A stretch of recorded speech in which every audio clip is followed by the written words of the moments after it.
a simple catering job, a ruined career, and Nero Wolfe stirring the pot. Welcome to Poirot Files. I am your host, Dexter. I love seeing this community grow. Tell me where you're tuning in from today. Hearing from you all makes this journey even more special. Let's dive right into the mystery. I've seen Nero Wolfe turn down cases that would make a lesser man salivate. $1 million inheritances, screaming widows, even a dame with legs up to her eyebrows and a story to match. But on a grey Tuesday in late October, with the smell of Fritz's herb-roasted lamb drifting up from the kitchen, something landed on our doorstep that even Wolfe couldn't ignore. Not because it was big, mind you, but because it was personal.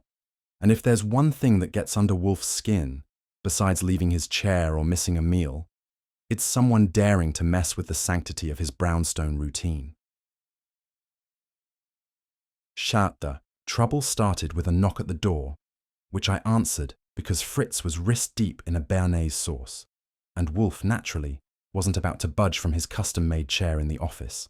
I opened the door to find a woman in her late 30s, dressed in a tailored navy suit that said, "I mean business," louder than a Times Square billboard. She had sharp eyes, the kind that size you up before you can blink, and a leather portfolio clutched under one arm like it held the secrets of the universe.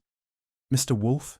she asked, peering past me into the hall as if expecting him to loom, up like Mount Vesuvius in a yellow shirt. "Mr. Wolfe doesn't do door-to-door," I said, leaning against the frame. "I'm Archie Goodwin. If you've got something to say, I'm the filter. If it's good, it gets to him. If it's not, you get me in the door." She didn't flinch. "My name is Evelyn Hart. I'm the owner of Hart's Gourmet Catering, and I have a problem that only Nero Wolfe can solve. It's urgent, and it's personal to him." That last bit got my attention. Personal to Wolfe. That's a short list, and most of it involves orchids, food, or someone dumb enough to interrupt his sacred reading time. I raised an eyebrow. Personal? How? "May I come in?" she asked, her tone polite but firm, like she was used to getting her way. I figured Wolfe might grumble, but he'd grumble more if I turned her away without a sniff. So I stepped aside, led her to the office, and planted her in the red leather chair across from Wolfe's desk.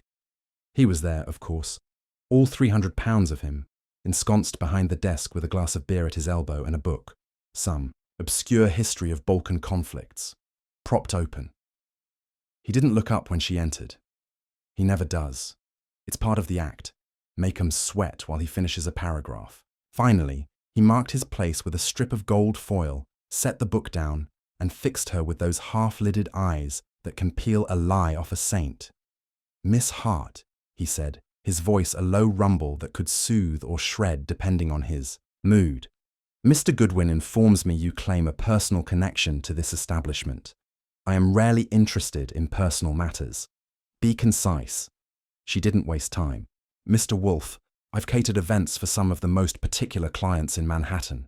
Senators, CEOs, old money who'd rather die than serve a subpar soufflé. 2 years ago, I had the honor of providing a private dinner for you and your household, arranged through a mutual acquaintance, Mr. Theodore Horseman. I understand you found the meal satisfactory." Wolfe's lips twitched, which for him is a standing ovation. I remembered the dinner. 5 courses, each more intricate than the last, ending with a pear tart that had Fritz whispering in French. For a week, Wolfe had grunted approval, which is as close as he gets to a Michelin star. "Satisfactory," Wolfe echoed, his fingers steepled. "Continue. Last week, I signed a contract to cater the annual gala for the Manhattan Culinary Society, a career-defining opportunity, the kind that can make or break a reputation. But yesterday, I received an anonymous letter threatening to sabotage the event unless I withdraw. The letter mentioned details about that dinner I prepared for you. Specific dishes, even the vintage of the wine. Things no one outside this house could know unless someone here talked. I'm not accusing anyone, Mr. Wolfe, but I need to know who's behind this and why. If my business collapses, I lose everything. And if your privacy has been breached, surely that's worth your attention." I'll admit, I felt a prickle down my spine. Someone spilling secrets about Wolfe's table. That's not just a betrayal, it's a declaration of war. Wolfe's face didn't change, but I saw the flicker in his eyes. He doesn't like intruders, literal or figurative. He leaned back, the chair creaking under his bulk, and took a slow sip of beer. "Your assumption presupposes a lapse in this household's discretion," he said, each word measured like a chess move. "That is unlikely. However, the implication of such a lapse is distasteful. Mr. Goodwin, your thoughts?" I shrugged, keeping it light. "Sounds like someone's got a grudge and a good memory, or a knack for snooping. Either way, Miss Hart's got a problem, and if her intel's right, it's tied to us. I say we poke around. Worst case, we plug a leak. Best case, we get another pear tart out of it." Wolfe grunted, which is as close as he gets to a laugh. He turned back to Miss Hart. "I do not take cases lightly, nor do I entertain theatrics. If I undertake this, it is not for your gala or your career, but to ensure that no shadow falls on this house. You will provide the letter and any pertinent details to Mr. Goodwin. My fee is substantial. If that is agreeable, we proceed." Miss Hart nodded, a little pale but resolute, and handed over the letter from her portfolio. I glanced at it, typed, no signature, full of nasty promises about ruined food, public humiliation, and a recipe for disaster. Cute. Whoever wrote it had a flair for puns and malice, and just like that, we were in. I didn't know then that this little catering contract would cook up a mess hotter than Fritz's stove, or that it would drag us into a stew of jealousy, greed, and secrets thicker than Wolfe's waistline.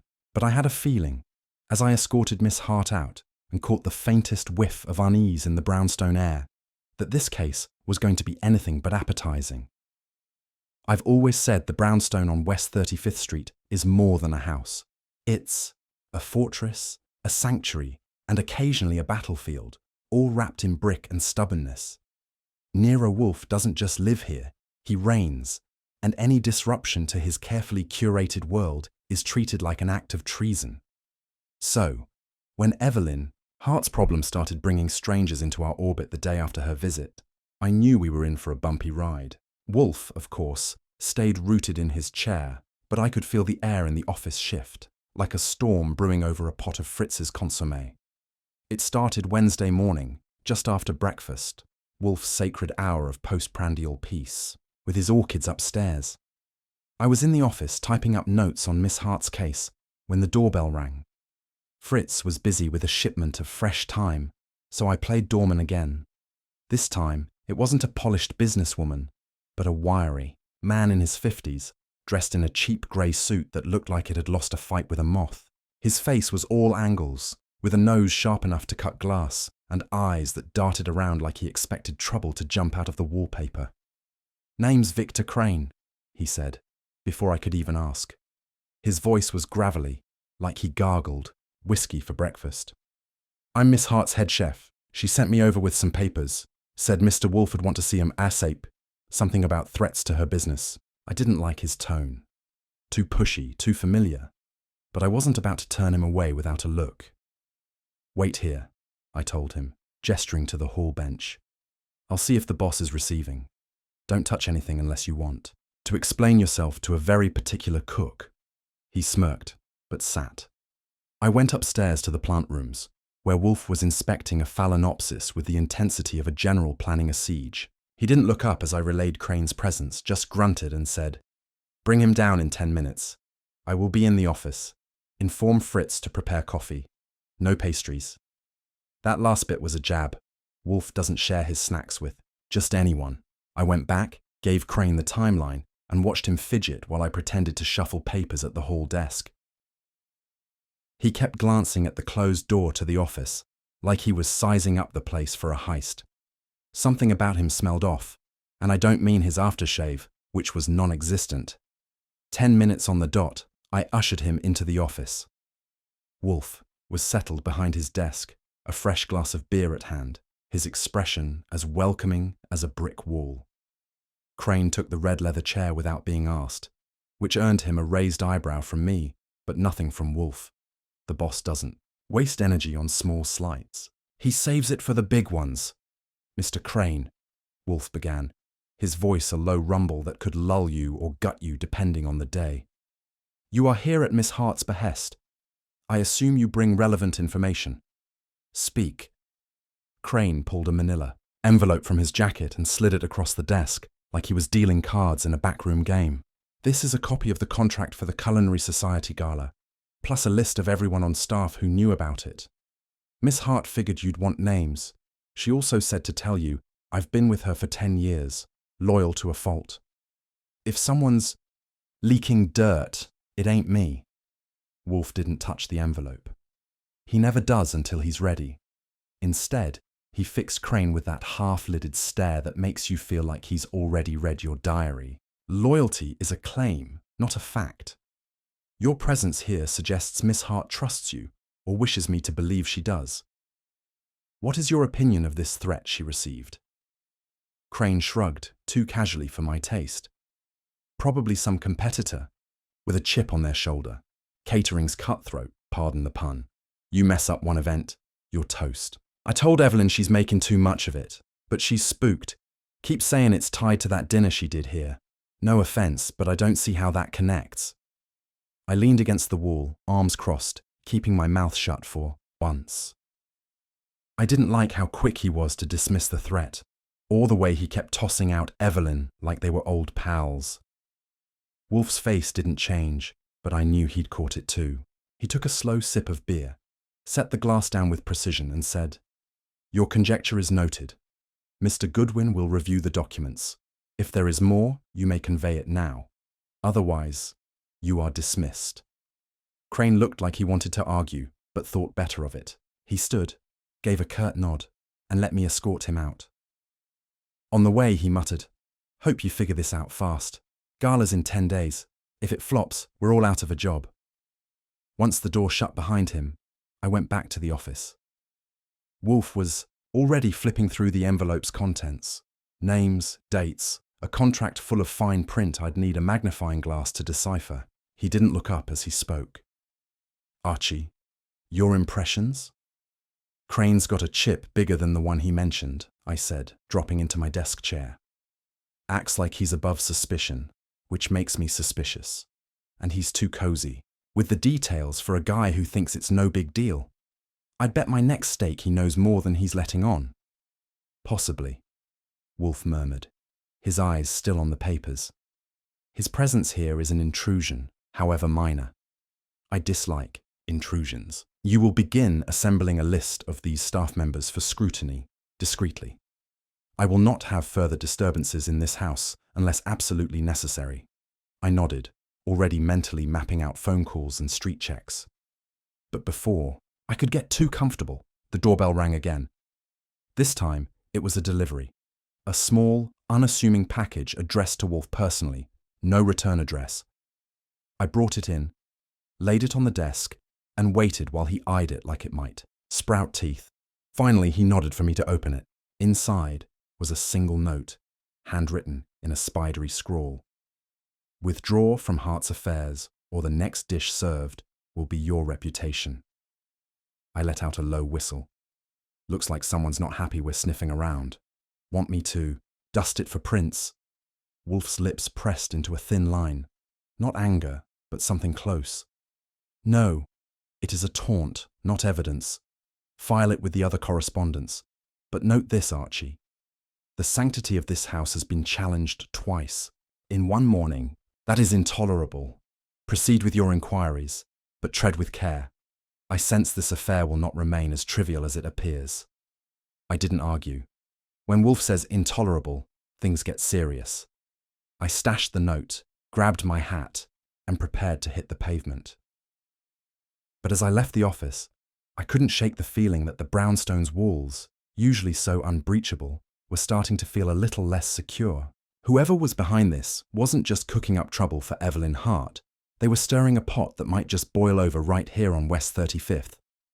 If there's one thing I've learned working for Nero Wolfe, it's that a case isn't about the crime itself. It's about the people. Strip away the fancy threats and anonymous notes, and you're left with a bunch of folks who want something bad enough to lie, cheat, or worse. After Victor Crane's visit and that charming little note warning Wolfe to back off, I knew it was time to start digging into the cast of characters surrounding Evelyn Hart's catering debacle. Wolfe, of course, wasn't about to budge from his chair, so the legwork fell to me, as usual. I didn't mind. The streets of Manhattan are my kind of office, and I've gotten pretty good at spotting a liar from a block away. I started with the list of staff from Hart's Gourmet Catering that Crane had dropped off. There were a dozen names, but Wolfe had circled 4 in red ink with a note in his precise handwriting. Primary interest, potential for motive or access. Trust Wolfe to whittle down a haystack before I even pick up the needle. I grabbed my hat, a notebook, and a wad of petty cash for bribes or cabs, whichever came first, and hit the pavement. My goal was simple. Get a read on these 4. Figure out who might have a grudge against Evelyn Hart or a reason to spill secrets about a certain dinner at the Brownstone 2 years back. First up was Margaret Maggie Dolan, listed as sous chef and second in command under Crane. Her address was a cramped walk-up in Hell's Kitchen, the kind of place where the stairwell smells like yesterday's cabbage and the neighbours mind their business unless you're late on rent. I knocked, and after a long pause, the door cracked open to reveal a woman in her early 40s, wiry and tough-looking, with flour dusting her apron and a suspicious squint that could have curdled milk. Her dark hair was pulled back in a no-nonsense bun, and her hands looked like they'd wrestled more than a few tough cuts of meat. "Yeah?" she said, not moving to let me in. "If you're selling, I'm not buying." "I'm not selling," I said, flashing a grin I've been told is disarming, though she didn't disarm an inch. "Name's Archie Goodwin. I work for Nero Wolfe. We're looking into a situation with Hart's Gourmet Catering. Mind if I ask a few questions?" Her squint deepened, but she stepped back, letting me into a tiny kitchen that doubled as a living room.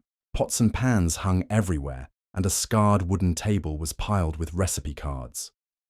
"5 minutes," she said, crossing her arms. "I've got a test batch of roux on the stove, and I don't trust anyone snooping around Evelyn's business after that stunt with the gala." "Stunt?" I echoed, pulling out my notebook like I was just jotting down grocery lists. "You mean the threat letter she got?" Maggie snorted, a sound loaded with disgust. "Yeah, that. Probably some rival trying to spook her out of the culinary society gig. Evelyn's been clawing her way up for years, and people hate seeing a woman outshine them. Me, I've been with her since the start. 14 years. I don't scare easy, and I don't talk. So if you're here to pin something on me, good luck." I scribbled a note. Loyal, defensive, bitter edge, and kept my tone light. "No pinning, just curious. You remember a private dinner she catered a couple years back for a particular client on West 35th? Anything stand out about it?" Her eyes flicked away for half a second, then back. "I remember. Small job, big fuss. Evelyn was obsessive about getting it perfect. I prepped half the menu myself. Didn't hear a peep after, so I figured it went fine." "Why?" "Just tying loose ends," I said, dodging. "Anyone on staff ever mention it later? Maybe let slip a detail or two." "Not to me," she snapped, but her fingers twitched, tightening on her arms. "We don't gossip. It's a kitchen, not a sewing circle. Now, if that's all, my roux's burning." I thanked her and left, knowing I'd hit a nerve but not sure where. Maggie Dolan was a wall, solid, protective, maybe hiding something behind all that bluster. I'd need to circle back with a better angle. Next on the list was Leonard Fisk, a line cook with a reputation for temper, according to Crane's scribbled margin notes.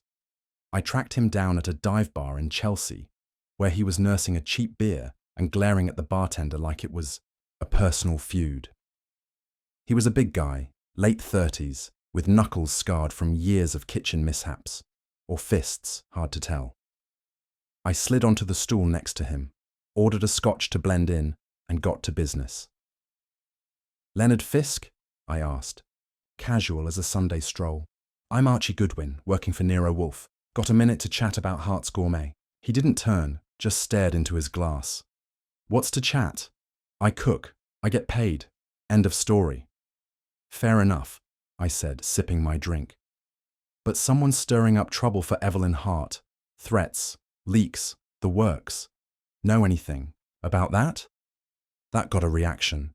He swiveled, eyes narrowing. "You saying I'm a rat? I've been with Evelyn 5 years. Yeah, I've got a temper, but I don't stab backs. If she's got enemies, look at the higher-ups. Crane's always kissing up to her, acting like he owns the place. Or that prissy event planner, Claire. Me? I just chop onions. Enemies, huh? I pressed, keeping my voice easy. Heard. Anything specific? Maybe about an old job? A dinner for a bigwig client? Nah, he grunted, but his jaw tightened. Old jobs are old news. I don't keep diaries. Now buzz off. I've got a double shift tomorrow. Strike 2, with a hint of bad blood toward Crane. I jotted it down and moved on to Claire Beaumont, the event planner Fisk mentioned. She was polished, mid-30s, working out of a sleek office in Midtown. Blonde, poised, all smiles until I brought up the threat letter. Then her manicured nails tapped a nervous rhythm on her desk. I don't know who'd do such a thing to Evelyn, she said, her voice smooth but strained. She's brilliant. I've coordinated her events for 3 years. That gala is huge. For us. If it fails, my portfolio takes a hit too. As for past jobs, I vaguely recall a private dinner ages ago. Very hush-hush. I handled logistics, not details. I'm sure no one on our end talked. She was too slick, too quick to distance. Herself. I marked her as a maybe and thanked her for the time. Last was Thomas Reed, a server who'd worked the brownstone dinner. He was young, twitchy, living in a shared loft in the village. He barely looked at me as he mumbled, I don't remember much. I just carried trays. Evelyn's nice, pays on time. I've got no beef with her. Can I go now? 4 suspects, 4 sets of nerves. Maggie's loyalty hid something. Fisk's anger pointed fingers. Claire's polish screamed deflection. Thomas was too scared to be clean. I headed back to the brownstone, my notebook full, but my answers thin. Wolfe was in the office, a fresh beer in hand, waiting for my report. I laid out the conversations, watching his face for a flicker of interest.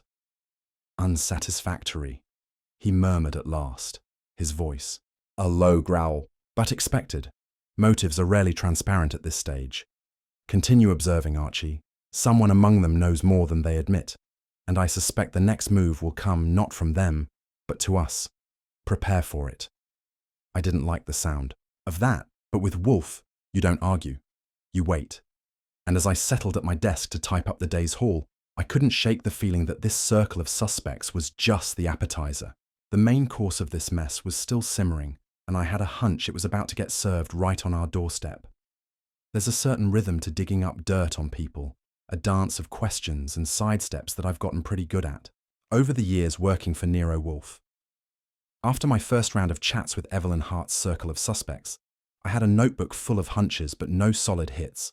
Wolfe's directive was clear. Keep poking, keep watching, and don't spook anyone into clamming up too soon. So, with the Culinary Society Gala looming just over a week away and the anonymous threat still hanging over us like a cheap cigar, haze, I hit the streets again for some serious legwork. If there was a crack in this catering caper, I was going to find it, even if I had to tail every cook, server and planner from here to Brooklyn. I started with Maggie Dolan, the sous chef, with the fortress attitude. Loyalty's a great cover, but it often hides something juicier than Fritz's béarnaise sauce. Since she wasn't likely to spill over coffee, I decided to shadow her for a bit. I parked myself across from her Hell's Kitchen walk-up early, Thursday morning, bundled in a coat against the October chill, pretending to read the Post while sipping lousy diner coffee from a paper cup. Around 8, she emerged, apron swapped for a worn jacket, and headed west with a purposeful stride. I followed at a safe distance, blending into the morning foot traffic. She led me to a small wholesale market, the kind where restaurateurs haggle over crates of produce. I watched from behind a stack of bruised eggplants as she argued with a vendor over a delivery of shallots. Nothing unusual there, just a chef being picky. But then she pulled out her phone, glanced around like she expected a tale, and stepped into a narrow alley beside the market. I couldn't get close enough to hear without blowing my cover, but her body language screamed tension, shoulders hunched, free hand gesturing sharply. The call lasted 2 minutes. She stuffed the phone back in her pocket and hurried off, looking twice as rattled as when she'd arrived. I jotted it down. Maggie. Secret call. Nervous. Who's on the other end? Could be nothing. Could be everything. I needed more. Next, I swung by the dive bar in Chelsea where Leonard Fisk, the line cook with a temper, had grumbled at me the day before. He wasn't there. But the bartender, a guy with a face like a roadmap of bad decisions, recognized me from my last visit. I slid him a $5 and asked if Fisk had been around since. Yeah, he grunted, pocketing the bill. Last night, late, ranting about his boss. Some lady. Said she don't appreciate him, might as well quit before the big event. Got real drunk, real fast. Had to cut him off. Big event. The gala? I asked, keeping it casual. Guess so. Kept going on about how it's all gonna fall apart anyway. Sounded personal. You a cop or something? Nah, just curious, I said, flashing a grin. Thanks for the tip.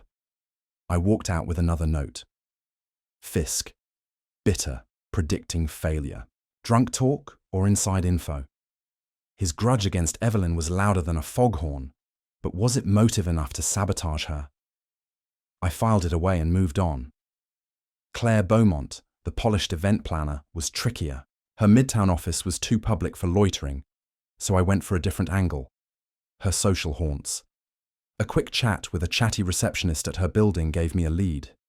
Claire liked to unwind at a swanky lounge on the Upper East Side most evenings. I showed up around 7, dressed sharp enough to blend with the martini crowd, and spotted her at a corner table sipping something clear with a twist of lime. She wasn't alone. A guy in a tailored suit, mid-40s, slick hair, shark smile, was leaning in close, talking fast. I couldn't hear a word over the jazz trio in the background, but her face flicked between flirty and frustrated. Interesting. I didn't approach. Instead, I nursed a bourbon at the bar, keeping one eye on them. After 20 minutes, the guy left, and Claire checked her watch like she was late for something. She paid and hurried out. I followed at a distance, catching her hailing a cab, on Madison Avenue. No chance to tail without a car of my own, so I scribbled. Claire. Mystery man. Tense convo. Business or personal? She played the cool professional, but cool often cracks under pressure. I'd need to dig into who Mr. Slick was. Last was Thomas Reed, the twitchy young server who'd barely looked me in the eye. His loft in the village wasn't far, so I swung by on a hunch. No answer at the buzzer, but a neighbour, a hippie type with a beard down to his chest, was smoking on the stoop. I played friendly, mentioned I was looking for Thomas about a job tip. Kid's not here, the guy said, exhaling a cloud of something that wasn't tobacco. Saw him leave an hour ago with a backpack, looked freaked. Keeps odd hours, that. 1. Think he's into something sketchy, but he pays rent, so whatever. Sketchy how? I pressed. Dunno, man. Just sneaky. Always on edge. Maybe he owes someone. You hiring or chasing? Neither, I lied, tossing him a wink. Just checking in. Note. Thomas. Missing. Nervous. Possible debts. Hiding something. A scared kid could be a weak link, or a pawn for someone bigger. I'd need to track him down soon. By the time I got back to the brownstone, it was pushing 10 p.m. Wolfe was in the office, a book on medieval cuisine open on his desk, a glass of beer half empty beside it. The yellow light from his banker's lamp made him look like some ancient oracle waiting for a supplicant. I dropped my hat on the rack, slumped into my chair, and gave him the rundown. Every twitch, every sideways glance, every half hint I'd picked up. He listened without interrupting, his eyes half closed, fingers steepled like he was conducting an invisible symphony. When I finished, he let out a low grunt, his version of a sigh. Progress, Archie, but incomplete. You have observed. Behaviors, not motives. Contradictions are useful only when paired with intent. Maggie Dolan's secrecy intrigues me. Leonard Fisk's resentment is crude, but potentially volatile. Claire Beaumont's unknown associate warrants scrutiny. and Thomas Reed's evasion suggests fear, a powerful lever if applied correctly. So, what's the next play? I asked, stretching my legs. My feet ached from a day of hoofing it. Continue surveillance, he said, his tone final. But narrow your focus to Maggie Dolan and Thomas Reed. Their reactions suggest proximity to the threat, whether as perpetrators or victims, I cannot yet determine. And Archie, caution. The note we received indicates our involvement is known. Do not provoke a premature confrontation. I nodded, though I figured provocation was coming whether I liked it or not. As I typed up my notes for the day, I couldn't shake the itch that one of these four, or someone they knew, was cooking up more than just a menu for Evelyn Hart's gala. The contradictions were piling up, and I had a feeling the next clue wouldn't come from a quiet chat or a sneaky tale. Trouble was brewing, and I'd bet my next paycheck it was about to spill over in a way even Wolfe's iron calm couldn't contain. There's an unspoken rule in the brownstone on West 35th Street. Nero Wolfe's world is a sanctuary, a fortress of routine and control, where even a misplaced book or a late meal is treated like a declaration of war. I've seen him weather murders, blackmail, and bombshells without twitching an eyebrow, but mess with the order of his domain, and you've got a 300-pound volcano on your hands. So, after days of pounding the pavement chasing down Evelyn Hart's shaky suspects, I wasn't expecting the next jab in this catering mess to land right on our doorstep, literally. But on a chilly Friday morning, just as the case was starting to simmer, something happened that turned the heat up in a way even Wolfe couldn't ignore. It started like any other day. I was in the office, typing up the latest on Maggie Dolan's secretive phone call and Thomas Reed's vanishing act, while Wolfe was upstairs in the plant rooms, fussing over his orchids with Theodore Horstman. Fritz was in the kitchen, putting the finishing touches on a lunch of braised veal shanks that had been perfuming the house since dawn. The air was calm, routine, sacred, until I heard a faint clink from the direction of the kitchen, followed by a muffled curse in French that could only mean Fritz was displeased. I put down my pen and wandered in to see what had rattled our unflappable chef. Fritz was standing by the counter, hands on hips, staring at a small ceramic jar that usually held his prized saffron threads. The lid was off, lying a few inches away, and the jar was empty. Now, to most folks, a missing spice might be a nuisance, but in this house, saffron is worth its weight in gold. Literally. Fritz imports it direct from a tiny farm in Spain, and Wolfe treats it like a national treasure. I raised an eyebrow. What's the damage, Fritz? Misplaced it in the sauce. He shook his head, his moustache quivering with indignation. Non, Archie. I placed it here last night after inventory. I have not touched it since. Someone has been in my kitchen. This is not a misplacement. This is violation. I kept my face straight, though I wanted to grin at his dramatics. Easy, Fritz. Could have been a late-night snack raid. I'll check with Theodore, though I doubt he'd risk your wrath over a pinch of saffron. But as I said it, I felt a prickle down my spine. The brownstone isn't just locked up tight. It's a fortress. No one gets in without a key or an invite. And we hadn't had visitors since Victor Crane's drop-in a few days back. I poked around the kitchen, drawers, shelves, windows, looking for signs of forced entry. Nothing. The back door lock was untouched, the windows sealed. Still, something felt off. I took the news to Wolfe when he descended from the plant rooms at 11 sharp, settling into his custom chair with a grunt and a fresh glass of beer. I laid it out plain. Saffron gone. No break-in. Fritz fuming. For a long moment, he said nothing. His eyes half closed, fingers steepled like he was solving a chess puzzle in his head. Then he spoke, his voice a low rumble that carried more weight than a freight train. Disturbing. The sanctity of this house is paramount. If an item as trivial yet personal as saffron has been tampered with, it suggests intent beyond petty theft. This is a message, Archie. A subtle trespass. But a trespass, nonetheless. A message, I echoed, leaning against my desk. You think someone's saying, "I can get to you" over a spice jar? That's a pricey way to make a point. Precisely, he said, his lips twitching in what might have been irritation or amusement. The value of the item ensures notice. The method, undetected intrusion, suggests knowledge of this household's rhythms. This is not random. It correlates with the anonymous note we received discouraging our involvement in Miss Hart's affairs. Someone wishes to unsettle us, to imply vulnerability. I do not tolerate implications of vulnerability. I nodded, though I wasn't thrilled. Wolfe's calm was a rock, but even rocks crack under the right pressure. So, what's the play? Dust for prints? Set a trap with Fritz's truffle oil next? No, he said sharply. Fingerprints are immaterial at this stage. A trap is premature. You will continue your inquiries outside these walls, focusing on Maggie Dolan and Thomas Reed as previously instructed. However, you will also speak to Miss Hart again. Determine if she shared specifics of her past engagement here, beyond menu, details, with anyone on her staff. And Archie, instruct Fritz to secure his stores more rigorously. I will not have further intrusions. I didn't argue.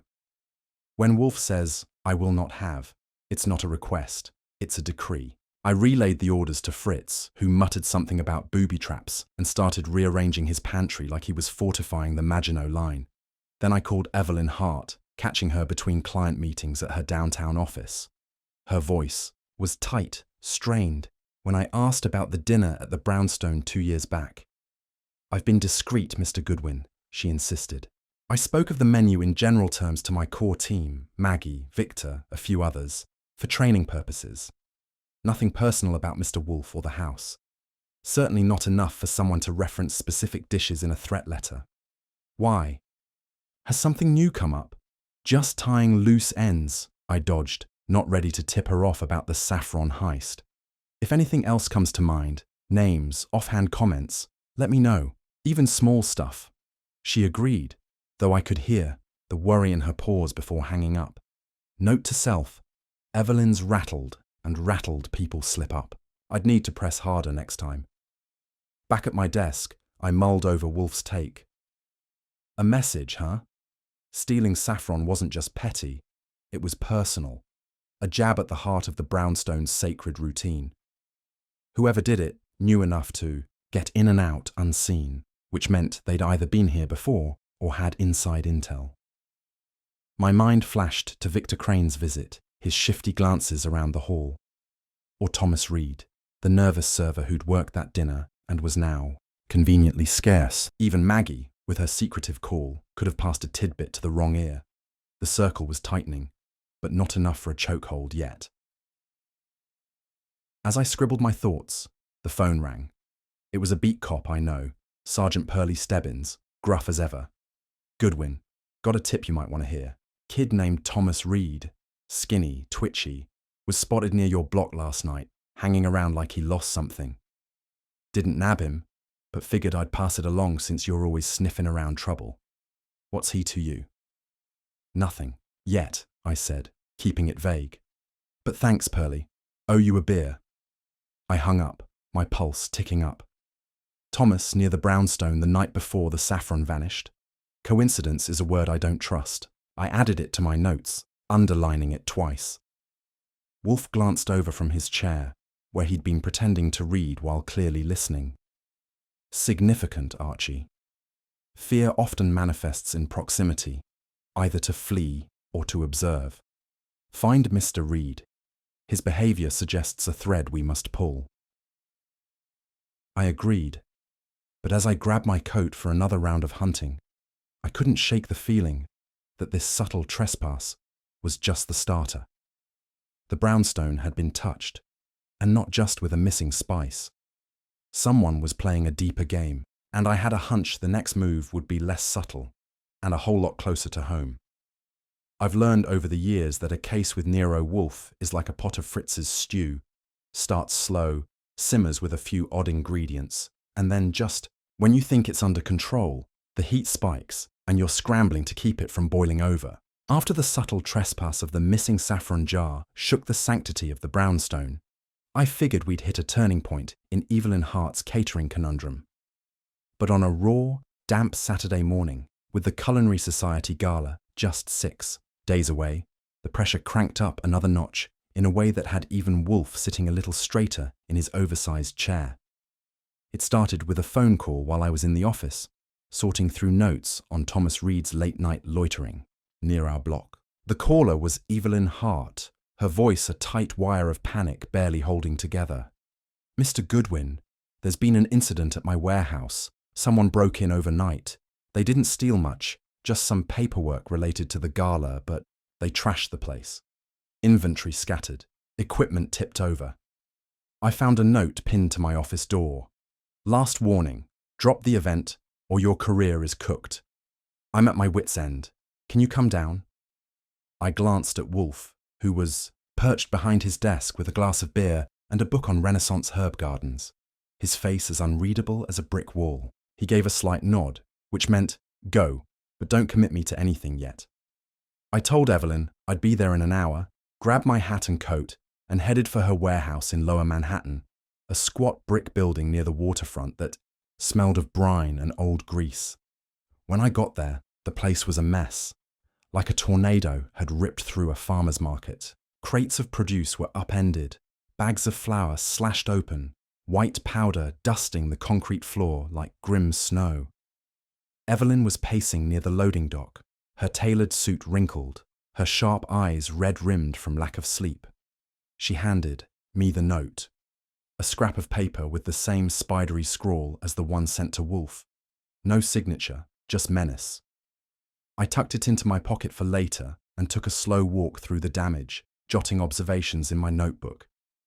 Break-in, targeted. Mess, paperwork gone. Gala plans? Message clear. Back off. "Any idea who'd do this?" I asked, keeping my tone neutral while scanning for clues. "Competitor. Disgruntled ex-employee. Someone on staff with a grudge." She shook her head, rubbing her temples. "I've racked my brain. We've outbid rivals for events, sure, but nothing this vicious. My team's tight-knit, mostly. Victor Crane's pushy sometimes, wants more control, but he's been loyal for a decade. Maggie Dolan's tough, protective. Others, I trust them. I have to. But this," she gestured at the chaos, "this feels personal, tied to that dinner. At Mr. Wolfe's, I'm sure of it. Whoever knows those details wants me to fail spectacularly." I didn't argue.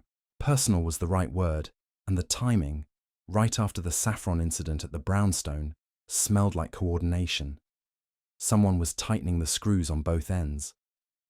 I asked for a list of missing paperwork, told her to beef up security, and promised to keep digging. As I left, I spotted a security camera above the loading dock, half hidden by a rusted bracket. "That thing work?" I asked, pointing. "Barely," she admitted. "Grainy footage at best. I'll check if it caught anything, but don't hold your breath." I nodded and headed back to West 35th, my mind churning. 2 intrusions in 2 days, saffron at home, wreckage at Evelyn's warehouse, plus matching threatening notes. Coincidence is a sucker's bet, and I don't play those odds. Whoever was behind this wasn't just warning Evelyn. They were needling Wolfe, testing how far they could push before he pushed back. And believe me, when Wolfe pushes, it's not with fists. It's with a mind sharper than Fritz's best knife. Back at the brownstone, I laid it all out for Wolfe over lunch. Veal shanks and a gratin that Fritz had somehow salvaged despite his saffron-induced paranoia. Wolfe ate in silence, his bulk immovable, his eyes half-lidded as I described the warehouse scene and handed over the note. He glanced at it, set it aside, and took a deliberate sip of beer before speaking, his voice a low growl that could soothe or slice. "Escalation, Archie. The trespass in this house was subtle, symbolic. This act is overt, destructive. The intent remains consistent. Intimidation. The stolen paperwork suggests a tactical aim, perhaps to disrupt the gala logistically. The note confirms a link to our prior interference. We are dealing with an adversary who calculates risk and reward. So, what's the move? I asked, spearing a piece of veal. I've got leads on Maggie and Thomas Reed, but this feels bigger than a sous chef or a scared server. We need more eyes. Agreed, he said, setting down his fork with precision. This affair has expanded beyond initial parameters. Contact Saul Panzer. Instruct him to investigate the warehouse incident discreetly. Focus on physical evidence and any observable patterns in the vicinity. You will continue pursuit of Mr. Reed and Miss Dolan. Their proximity to the original dinner and current behaviors mark them as potential conduits, if not orchestrators. And Archie, prioritize locating Mr. Reed. His evasion grows more suspicious with each passing hour. I didn't need to be told twice. Saul Panzer is the best freelance operative in the business. Quiet, sharp, worth every penny of the hefty fee Wolfe grumbles about paying. I called him from the office phone, gave him the rundown on Evelyn's warehouse, and set him loose. Saul doesn't chat. He just gets results. If there was a fingerprint, a tire track, or a whispered rumor near that dock, he'd find it. With Saul on the case, I turned my focus back to Thomas Reed. Pearlie Stebbins' tip about the kid lurking near our block the night before the saffron vanished kept nagging me. I hit the village again, checking his loft. Still no answer. The hippie neighbor was gone, replaced by a bored teenager who shrugged when I asked about Thomas. Dunno, man. He's weird. Comes and goes. Try the diner on Bleecker. Saw him, there once, looking jumpy. I took the tip, hoofed it to the diner, and spent an hour sipping lousy coffee at the counter while scanning faces. No Thomas. But as I was about to leave, I overheard two guys in a booth muttering about a nervous kid dodging some serious people over a bad bet. Long shot, but I filed it. Thomas. Possible debt trouble, hiding from muscle. If he owed money, he'd be ripe for manipulation or blackmail. By evening, I was back at the brownstone, bone-tired, but no closer to cracking the shell. Wolfe was in his chair, a fresh beer at hand, staring at the ceiling like it held the answers to the universe. I gave him the day's thin haul. Nothing on Thomas, Saul on the warehouse, Maggie still a question mark. He grunted, which is as close as he gets to disappointment. The pressure increases, Archie, he said finally, his tone heavy. This adversary operates with deliberation. The gala approaches, and with it, presumably, their endgame. We must anticipate the next strike, not merely react. Continue your efforts. I sense we are nearing a pivot, and I do not intend to be caught off guard. I nodded, though I wasn't sure what pivot looked like. But as I typed up the day's notes, the air in the brownstone felt thicker, charged with something I couldn't name. The break-in at Evelyn's wasn't just a warning, it was a dare. And if I knew anything about Wolfe, it was that he doesn't back down from a dare. Whoever was turning up the heat was about to learn that the hard way. I've seen Nero Wolfe unravel knots that would make a sailor weep. Cases where the threads of motive and deception are so tangled, you'd need a machete to hack through them. But he doesn't swing machetes. He sits, thinks, and slices with words so precise you don't see the cut until it's too late. After the break-in at Evelyn Hart's warehouse and the mounting pressure of anonymous threats with the culinary society gala just 5 days away, I figured we were due for some action. But with Wolfe, action isn't footwork, it's brain work. On a dreary Sunday morning, as the chill of October seeped into the brownstone, he started positioning his pieces on the chessboard of this catering caper, and I knew things were about to get interesting. It began over breakfast, an affair of Fritz's flawless omelettes and sausages that could make a monk renounce vows. Wolfe, ensconced in his chair at the dining table, ate with the deliberate pace of a man who'd never hurried in his life, while I reported the latest non-developments on Thomas Reed's whereabouts. Saul Panzer had called late the previous night with a preliminary on the warehouse. Grainy camera footage showed a shadowy figure, medium build, no clear face, slipping out at 2 a.m. No fingerprints, no tire tracks, just a mess left behind like a calling card. Wolfe listened, his eyes half closed, dabbing his lips with a napkin before speaking in that low rumble that commands without effort. The adversary is cautious, Archie, but not invisible, he said, setting down his fork. Their actions, stealing saffron here, disrupting Miss Hart's warehouse, reveal a pattern of calculated irritation designed to provoke reaction, over-reason. We will not react. We will maneuver. The time has come to apply pressure of our own, subtly, through channels they do not anticipate. You will arrange a conversation with Miss Maggie Dolan, but not in her domain. Invite her here, ostensibly to discuss logistics of the original dinner. I wish to observe her responses firsthand. I raised an eyebrow, swallowing a bite of sausage. You think Maggie's the leak? Or just a loose thread to tug? I think nothing definitively, he countered, his tone clipped enough to warn against guessing games. Observation precedes conclusion. Her secrecy, as you reported, suggests involvement or knowledge. Her reaction to this environment, my environment, may illuminate more than street surveillance. Additionally, contact Saul. Instruct him to locate Mr. Reed with haste. If the young man's fear drives him to hide, it may also drive him to speak, under the right conditions. I nodded, already mentally mapping the day. Getting Maggie Dolan to the brownstone wouldn't be easy. She was a wall of suspicion wrapped in an apron, but Wolfe's invitations carry a weight that's hard to refuse. I called her mid-morning from the office phone, keeping my voice light, professional. Miss Dolan, Archie Goodwin here, working for Nero Wolfe. We'd like your input on some details about a past event Miss Hart catered for us. Nothing formal, just a quick chat at our place on West 35th. Mr. Wolfe values discretion, and it's a comfortable spot to talk. Can you make it this afternoon? There was a long pause, the kind that screams calculation. Finally, she said, Fine, but I've got prep for the gala. Make it quick. I'll be there at 3. Her tone was gruff, but I caught a flicker of unease. Good. Unease is a crack, and Wolfe knows how to pry cracks open. Next, I rang Saul, relaying Wolfe's orders to prioritize Thomas Reed. Saul's voice, as always, was all business. Got it, Archie. I've got a lead on a flop house in the village where he might have crashed. I'll have something by tomorrow, maybe sooner. I trusted Saul to deliver. He always does.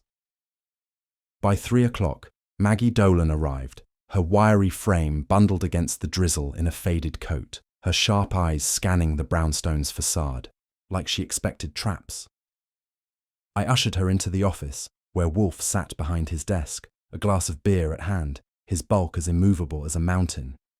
She took the red leather chair without prompting, sitting ramrod straight, arms crossed like a shield. I leaned against my desk, notebook ready, playing the casual observer while Wolfe took the wheel.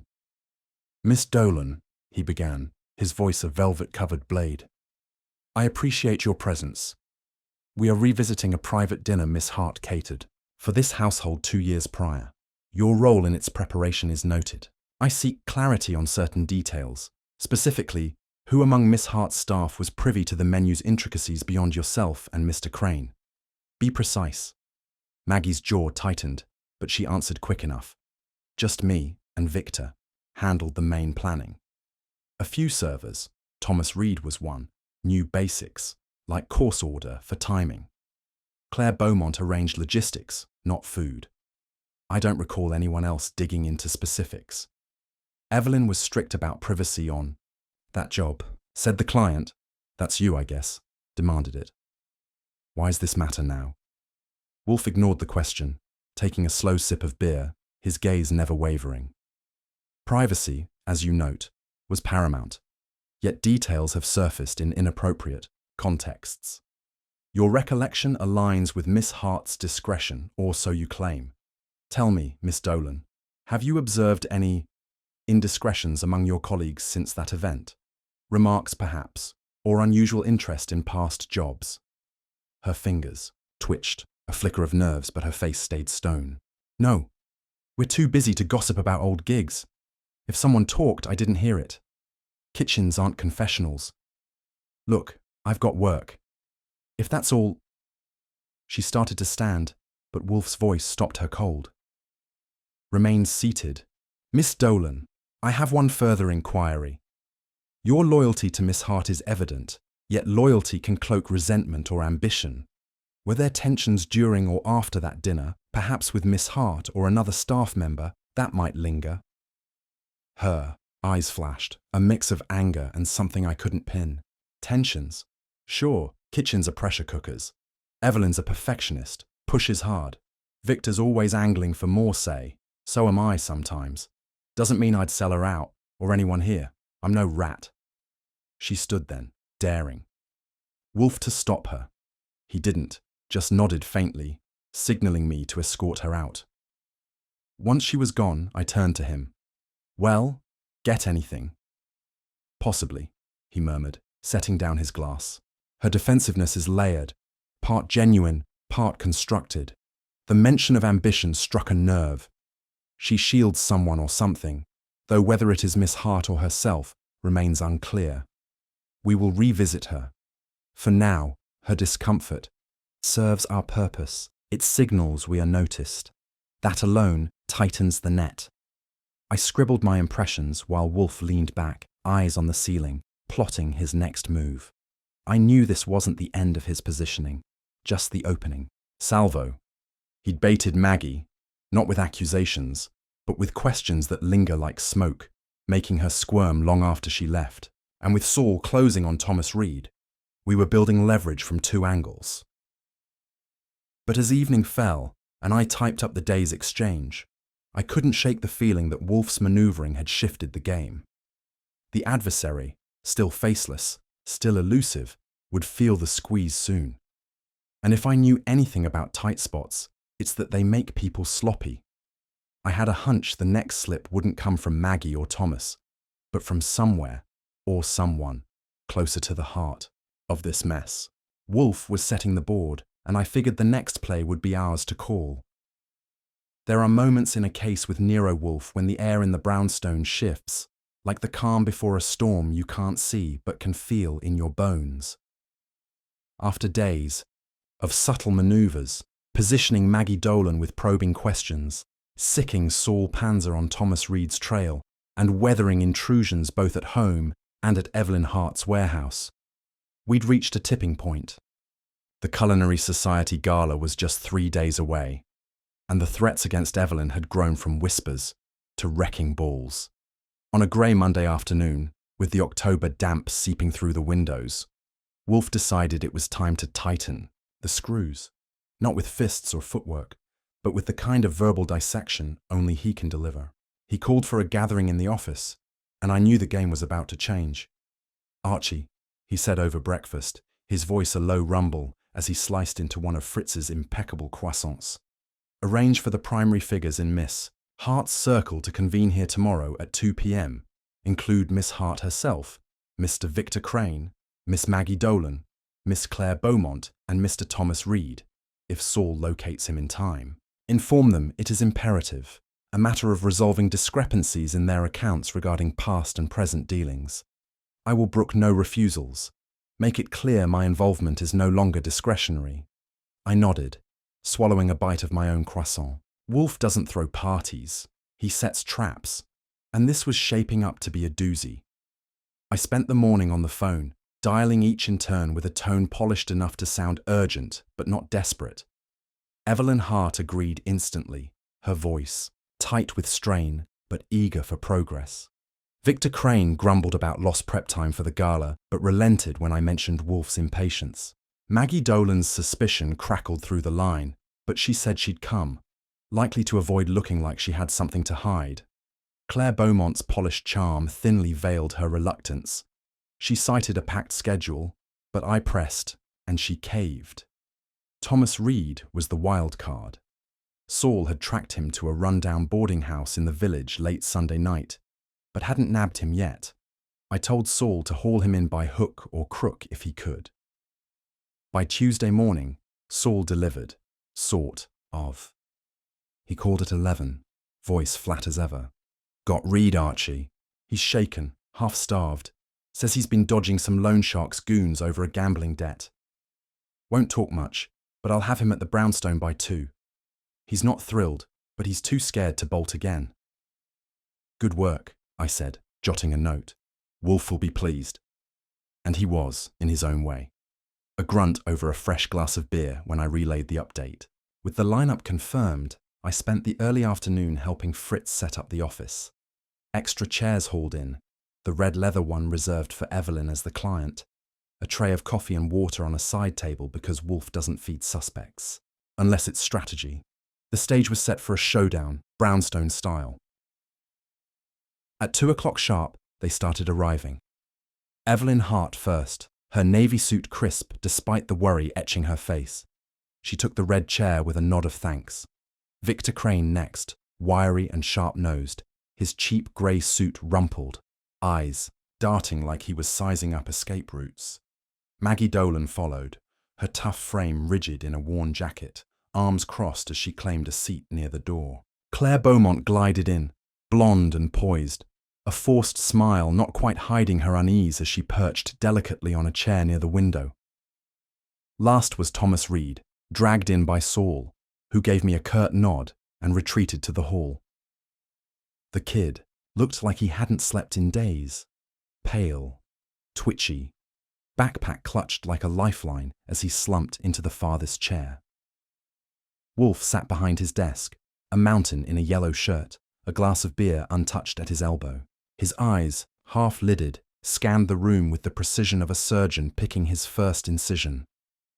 I stood by my desk, notebook in hand, ready to catch every flinch and fidget. The air was thick, not with cigar smoke, but with tension you could cut with a butter knife. Wolfe let the silence stretch, just long enough to make everyone squirm, before speaking. His voice a velvet rumble that filled the room without strain. "Ladies and gentlemen," he began, fingers steepled, "I have summoned you here to address a matter of significant disruption. Miss Hart has engaged my services regarding threats to her business, specifically tied to a private dinner prepared for this household 2 years prior. Details of that event, intended to remain confidential, have surfaced in malicious correspondence. Concurrently, intrusions, both here and at Miss Hart's warehouse, suggest a coordinated effort to intimidate. I seek clarity. You, as key associates, will provide it. I caution against evasion. I am not easily misled." He paused, sipping his beer slowly, letting that sink in. I saw Evelyn's hands tighten on her lap, Victor's smirk flicker, Maggie's jaw clench, Claire's smile freeze, and Thomas shrink deeper into his chair. Wolfe zeroed in on Evelyn first, his gaze pinning her without mercy. "Miss Hart, confirm the extent to which you disclose specifics of our dinner, beyond menu items, to your staff. Be exhaustive." Evelyn swallowed, her voice steady but strained. "I shared only what was necessary for execution, course timings, dietary notes, with Victor and Maggie directly. Servers like Thomas knew basics for service. Claire handled logistics, no food details. I stressed confidentiality. If someone spoke, it wasn't on my instruction." Wolfe grunted, a sound that could mean anything, and shifted to Victor Crane. "Mr. Crane, as head chef, your access was comprehensive. Have you, in any context, referenced that event to parties outside this circle?" Crane's smirk returned, brittle. "Nope. I cook. I don't chat. That gig was a feather in Evelyn's cap, sure, but I've got no reason to blab. If details leaked, look elsewhere."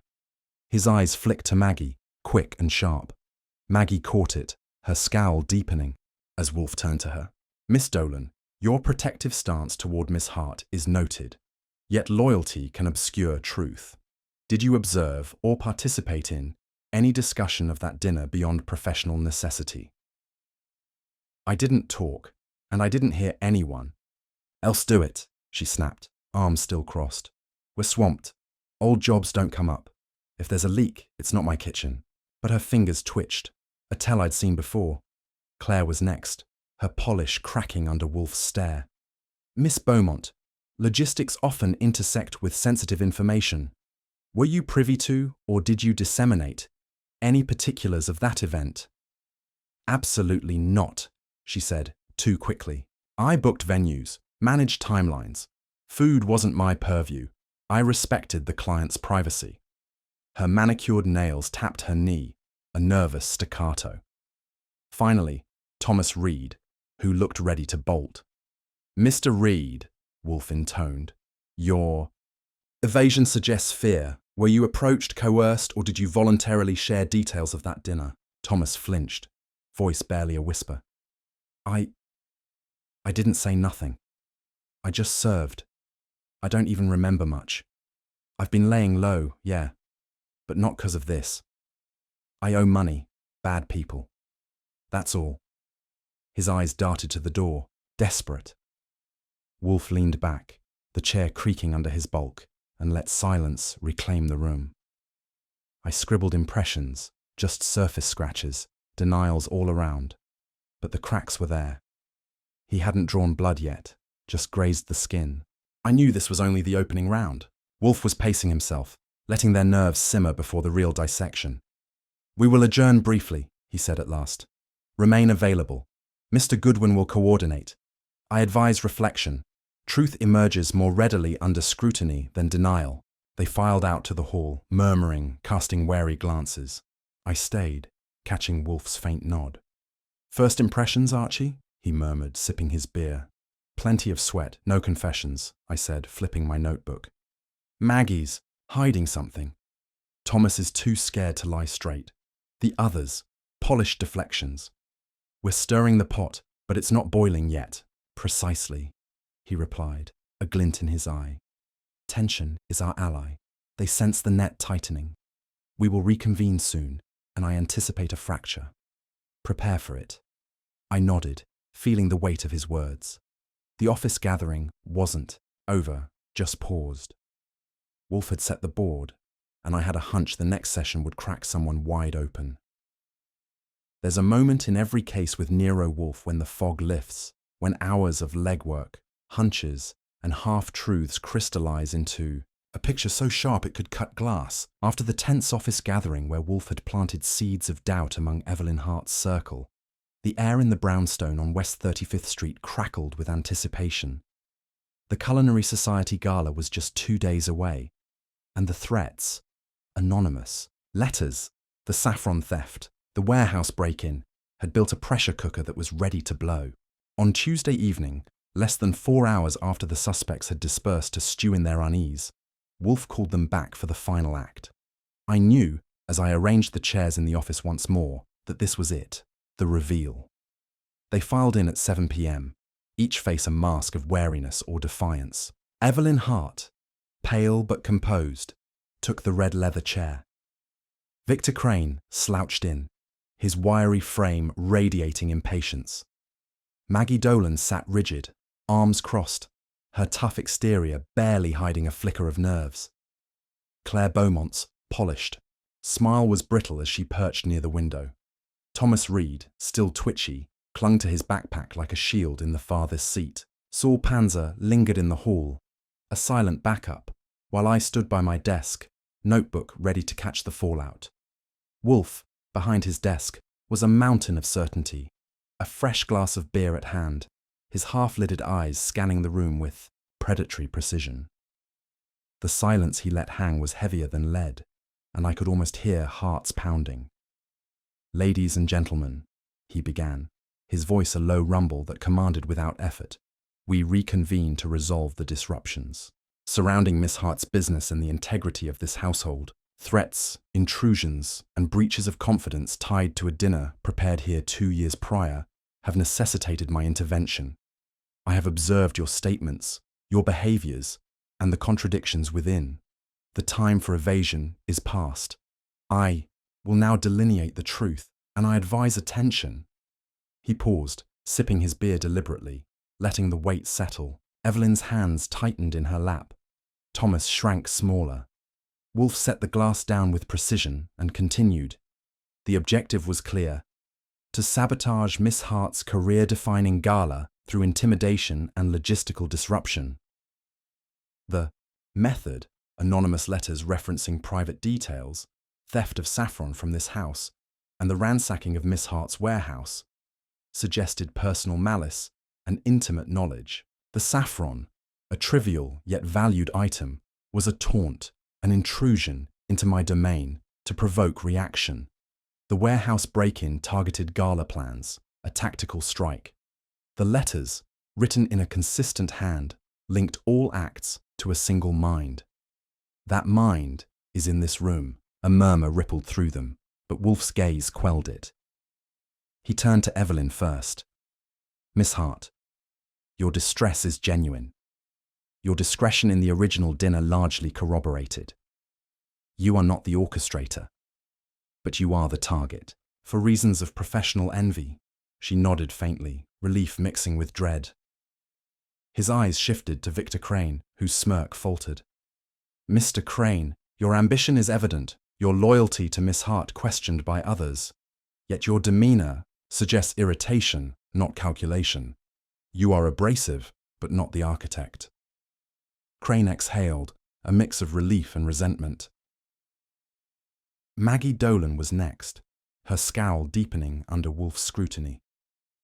Miss Dolan, your protectiveness of Miss Hart veils a tension I noted in our prior exchange. You are close to the source, but not the instigator. Your secrecy stems from suspicion, not guilt. Maggie's shoulders eased a fraction, though her eyes stayed wary. Claire Beaumont's turn came, her manicured nails stilling as Wolfe fixed on her. Miss Beaumont, your poise masks unease. Logistics, you claim, were your limit. Yet your reactions betray knowledge beyond your stated role. Observation by Mr. Goodwin noted an associate of unknown purpose in your social sphere. You are complicit, but not central. Your unease is that of a participant fearing exposure. Claire's face whitened, her smile gone, but she said nothing. Finally, Thomas Reed, trembling under Wolfe's gaze. Mr. Reed, your fear is palpable, your evasion tied to debts and external pressures. You were present at the dinner, a minor player with access to details. Your proximity to this house the night of the saffron theft, as reported, marks you as a tool, not a planner. You were coerced, I surmise, by a debt holder, leveraging your vulnerability. Thomas nodded jerkily, a whispered, "Yeah, I didn't want to." Wolfe leaned back, the chair creaking under his bulk, and addressed the room. The pattern is thus: a leader with motive and knowledge, manipulating subordinates through leverage or alignment.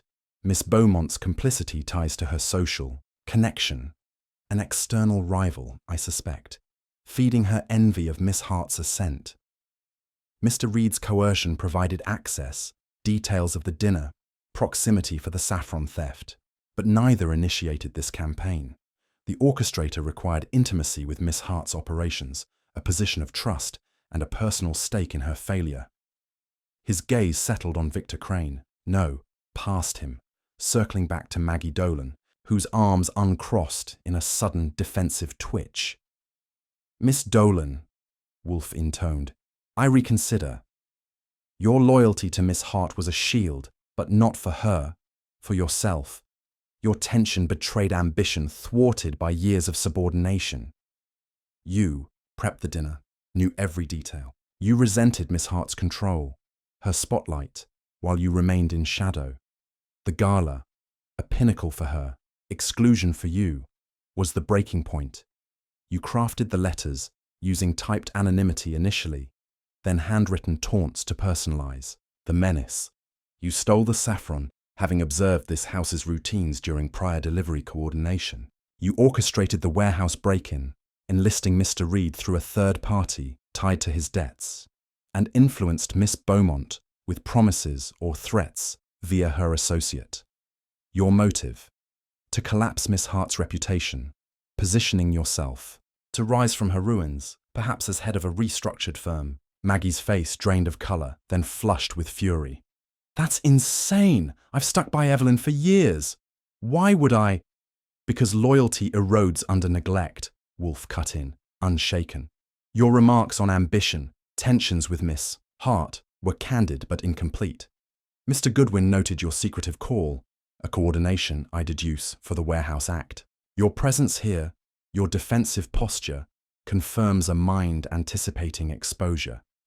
Deny if you must, but the net is closed.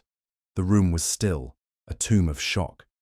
Evelyn stared at Maggie, betrayal raw in her eyes. Claire looked away, guilty relief, evident. Thomas mumbled apologies. Victor swore under his breath. Maggie stood, trembled, then collapsed back into her chair, silent, defeated. Wolfe turned to me. Archie, escort Miss Dolan to the hall. Contact Inspector Kramer. Evidence, the letters, witness accounts from Mr. Reed will suffice for charges of theft and vandalism. Miss Hart, your gala may proceed unhindered. My fee will be invoiced. I led Maggie out, her fight gone, while the others dispersed, shaken. Kramer would grumble, but he'd take the collar. Back in the office, Wolfe sipped his beer, unruffled. Satisfactory, Archie. Motive, method, manipulation, all aligned. Ambition is a potent poison. I grinned, typing up the finale. The pot had boiled over, but Wolfe had served justice cold, as always. The brownstone's sanctity was restored, Evelyn's career salvaged, and I figured Fritz might even crack open a new saffron jar to celebrate. There's a rhythm to life in the brownstone on West 35th Street that doesn't falter, even after a case as messy as Evelyn Hart's catering conundrum. Nero Wolfe's world is built on order, orchids at 9, meals on the dot, and problems solved with a precision that leaves no room for lingering doubts. After Maggie Dolan's unmasking as the orchestrator behind the threats, the theft of Fritz's saffron and the warehouse break-in, the storm that had rattled our sanctuary passed as quickly as it came. By the following Wednesday, with the Culinary Society Gala just a day behind us, the air in the house settled back to its usual calm, though I couldn't help but chew over the aftermath while the dust cleared.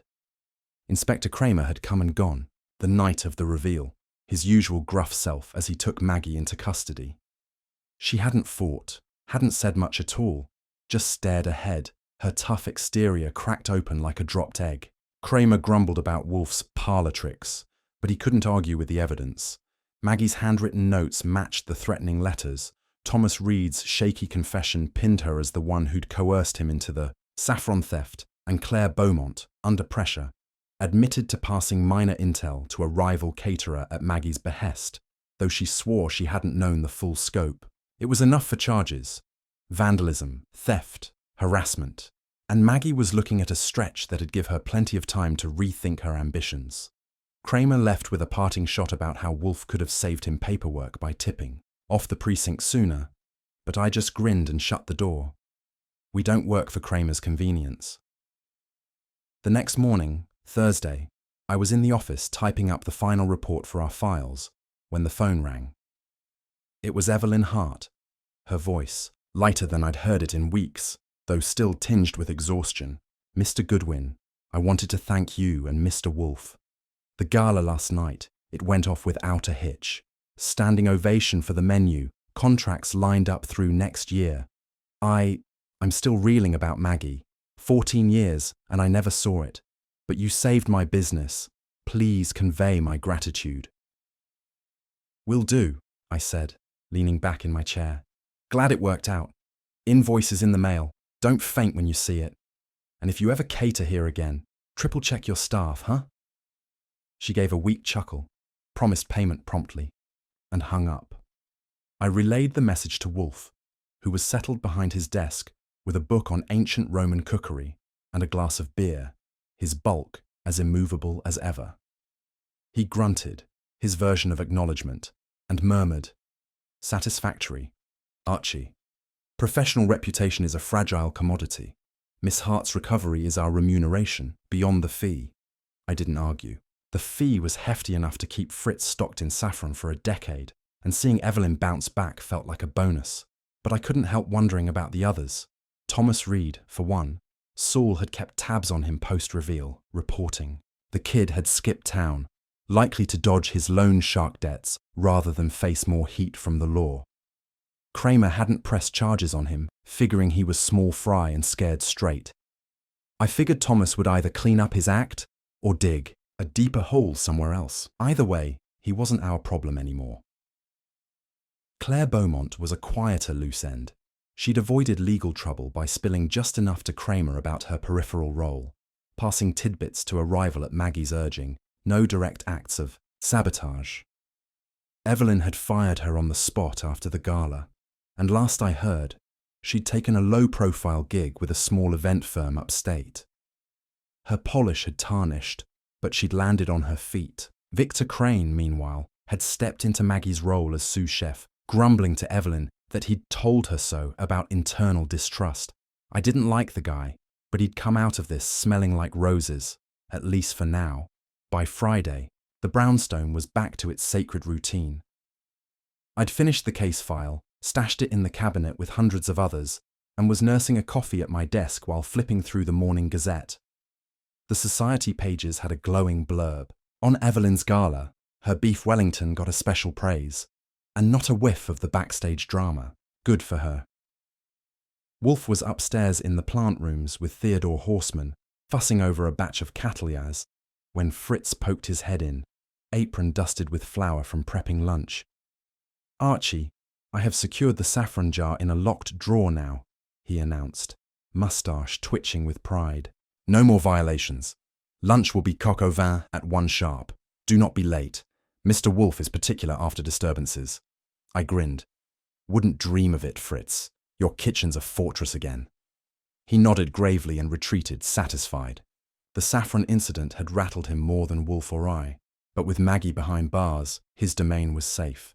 I couldn't help but admire how quickly he'd bounced back. Fritz's resilience is as much a pillar of this house as Wolfe's brain. Around noon, Sol Panzer dropped by to collect his fee, a check I'd cut per Wolfe's okay. He took it with a nod, his lean face unreadable as always, and gave a brief update on his end. "Reed's gone for good, Archie. No trace past Jersey. The warehouse camera footage. Useless beyond what I already told you. Case closed, far as I'm concerned. Anything else?" "Nah, you're done tormenting the streets for now," I said, shaking his hand. "Until the next mess. Keep your phone on." Saul tipped his hat and left, a shadow slipping back into the city. His role had been short but critical, and I knew Wolfe valued it, even if he'd never say so outright. When Wolfe descended at 1, lunch was a quiet affair, coq au vin, as rich as promised, paired with a Bordeaux Wolfe selected himself. As we ate, I ventured a reflection, knowing he'd indulge me briefly post-case. Maggie played a long game, didn't she? Years of resentment, waiting for the right moment to blow Evelyn up. Kinda sad when you think about it. 14 years of loyalty turned to poison. Wolfe set down his fork, dabbing his lips with a napkin, his eyes half closed in thought. Not sad, Archie, predictable. Ambition unchecked by recognition festers. Miss Dolan saw Miss Hart's success as her exclusion, not her achievement. Human nature is often a petty calculus. We merely expose the equation. He resumed eating, signaling the topic closed. I didn't push. Wolfe doesn't dwell on motives beyond their utility in solving a puzzle. After lunch, I retreated to the office to handle mail, mostly bills and a thank you note from Evelyn, tucked with a promise of a complimentary tasting if we ever hosted. Again! I filed it with a smirk. The brownstone felt whole again, its walls unbreached, its routines sacrosanct. But as I typed a reply to Evelyn, I couldn't shake a stray thought. Cases like this, rooted in quiet grudges, often leave echoes. Maggie was done, sure, but catering's a cutthroat world, and Evelyn's star shining brighter might draw new shadows. I glanced at Wolfe, now settled with a book and beer, and figured we'd cross that bridge when it came. For now, the pot was off the boil, the feast was over, and West 35th was ours again. There's a peculiar satisfaction in the aftermath of a case with Nero Wolfe, a quiet triumph that settles over the brownstone on West 35th Street, like the last note of a symphony. The unravelling of Maggie Dolan's vendetta against Evelyn Hart had been a masterclass in precision, a dissection of motive and method that left no thread dangling. Yet, even after her arrest and the successful Culinary Society gala, there remained a final act to play, a moment of closure to ensure the sanctity of Wolfe's domain and the integrity of our client's future were fully restored. On a crisp Friday evening, a week after Maggie's confession, Wolfe summoned one last gathering in the office, not for confrontation, but for conclusion. I knew, as I arranged the chairs once more, that this would seal the lid on the catering, caper, with the indelible mark of his genius. The invite list was smaller this time, limited to those who needed to witness the final stroke. Evelyn Hart arrived promptly at 7, her face still carrying the weight of betrayal, but tempered by the triumph of her gala's success. Victor Crane followed, less surly than usual, perhaps sensing his new role as sous chef was secure. Claire Beaumont, though no longer in Evelyn's employ, was there at Wolfe's insistence. Her minor complicity warranted a closing word. Thomas Reed was absent, having vanished beyond Saul Panzer's tracking, and Maggie Dolan, of course, was behind bars awaiting trial. I stood by my desk, notebook in hand for the last time on this case, while Wolfe presided behind his, a glass of beer at elbow, his bulk a monument of certainty in the yellow light of the banker's lamp. "Ladies and gentlemen," Wolfe began, his voice a velvet rumble that filled the room without strain, "we convene to conclude the matter of disruption to Miss Hart's enterprise and the integrity of this household. The instigator, Miss Margaret Dolan, has been identified and apprehended, her motives of suppressed ambition and resentment laid bare. Her actions, threatening correspondence, the theft of a valued item from my kitchen, and the sabotage of Miss Hart's warehouse, were designed to ruin a career and assert her own dominance. Through observation, deduction, and the efforts of Mr. Goodwin and Mr. Panzer, her machinations were exposed. Yet closure demands more than exposure. It demands assurance against recurrence. Thus I address you now." He paused, sipping his beer with deliberate calm, letting the weight of his words settle. Evelyn nodded faintly, her hands clasped in the red leather chair. Victor's eyes narrowed, curious. Claire fidgeted, her poise frayed at the edges. Wolfe set the glass down and continued, his gaze sweeping them with surgical precision. "The progression of this affair was logical, if insidious. The initial letters, typed then handwritten, revealed personal knowledge of a private dinner prepared here 2 years prior, knowledge confined to Miss Hart's inner circle. The saffron theft, an incursion into this house, was a taunt, requiring familiarity with our routines, as Miss Dolan possessed from prior coordination. The warehouse vandalism, paired with stolen gala plans, aimed at logistical collapse, executed through coerced assistance from Mr. Reed, whose debts made him vulnerable. Miss Beaumont's minor role, feeding information to an external rival at Miss Dolan's prompting, completed the web, all orchestrated by a mind nursing years of grievance."